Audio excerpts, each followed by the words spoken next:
قصه دو برادر. در یک عائله دو برادر بودند.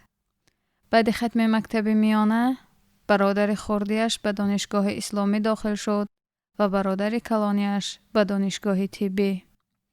برادران دانشگاه ها را ختم کردند و یکی حکیم بزرگ راه اسلام گشت و دیگر طبیب مشهور.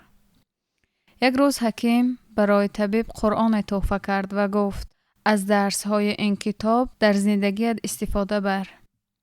طبیب باشد قرآن را گرفت و نکشوده به فرزندش چنین امر کرد: وقتی که من وفات کردم آیت های این کتاب را در سر قبر من قرائت نمایید تا که شفاعتش بر من رسد.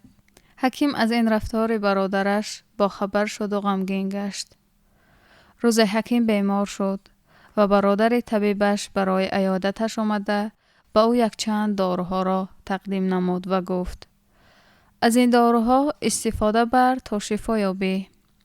حکیم داروها را نکشاده به فرزندش امر کرد: بعد مرگم این داروها را بر سر قبرم گذارید. بعد چند وقت برادر طبیبش از این رفتار برادر حکیمش خبر یافته ناراحت گشت و به نزدش آمده پرسید: برادر، برای چی از داروها استفاده نبردی و بعد مرگ چی فایده از این داروها به تو در سر قبرت می رسد؟ حکیم تبسم کرده چنین جواب داد: همچنانه که بیمار باید پیش از مرگ از داروها استفاده برد، اینچنین پیروی از قرآن پیش از مرگ لازم است.